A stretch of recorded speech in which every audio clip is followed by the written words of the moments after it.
You simply cannot run a case in the High Court in front of a judge the way that you run a case in the Crown Court in front of a jury, because judges are so much more skeptical, so much more forensic in the way they analyse, and it's almost impossible to sway a judge purely by an emotive but persuasive argument in the way that a jury can be swayed.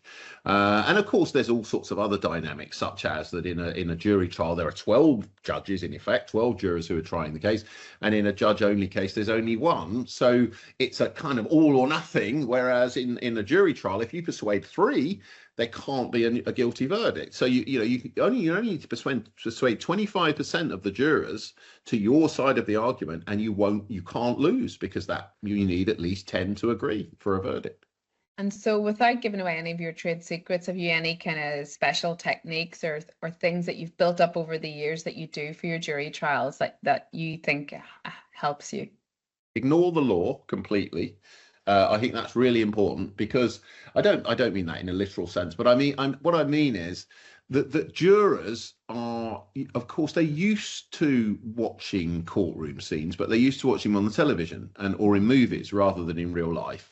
So you kind of, I suppose, the techniques that I bring are that I instead of looking at the paperwork and instead of looking at the sort of the textbooks, which I absolutely did religiously as a 23, 24, 25-year-old, and for at least 8 or 9 years, every single case was just minute detail of every line of every statement, reading the law in great detail. Once all of that kind of becomes just a natural process, and many of the legal issues you've been over 50 times, so you don't have to go and look at them again, because you have a very good understanding of each of the different areas of law that you're dealing with.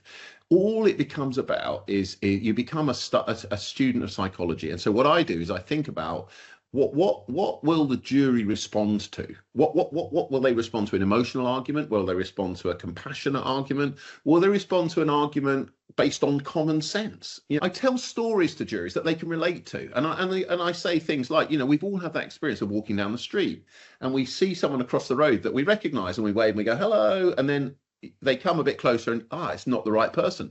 But if you'd have gone home that night, you'd have said to your partner, I saw Steve Smith in town today, if you hadn't realized that you'd misidentified the person.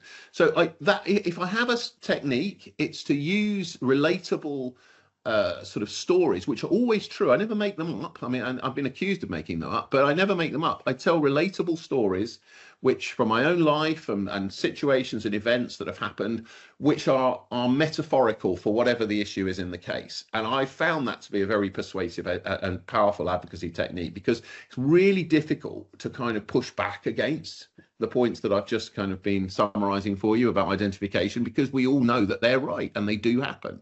So that's, if I have a trick of the trade, it's using my own life. Sometimes talk about my children. I sometimes talk about my parents or holidays I've been on.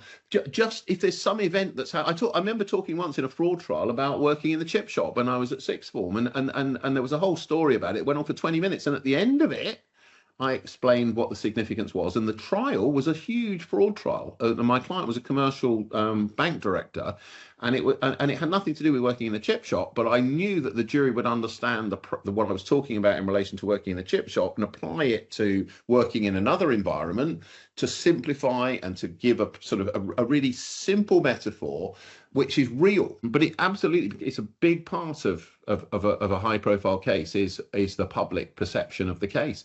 And when it came to Ryan Giggs, of course, that was a jury trial. And it was a jury trial in Manchester of the most accomplished of Manchester United's players ever, and the most successful Premier League player in history was being tried in the city where he had been with Man United for 18 or 20 years or whatever it was.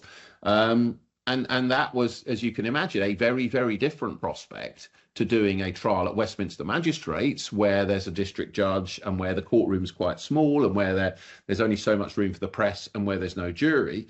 So very, very different. And at that stage of my career, I'd been in silk for nearly 10 years when I did that trial. I had to, and there was an expectation when I'm doing a case of that level that I would have a an understanding of how media works now, and not only for the legal reasons, but just because clients who have a high profile are often very, very concerned about the media, almost as much, and in some cases even more, than they are about the case, because their whole life and their career has been played out in the public eye, and they don't want their final, or the final memory or recollection of them to be that they were sent to prison for some terrible crime. So the nature of the case, and also corporate clients. So when I represent high profile corporates, they're very, very concerned with with publicity, with reputation, with commercial risk, and all of those things. Once you are dealing with cases of that nature, you can't just sit there and say, I'm a lawyer, I'm doing law.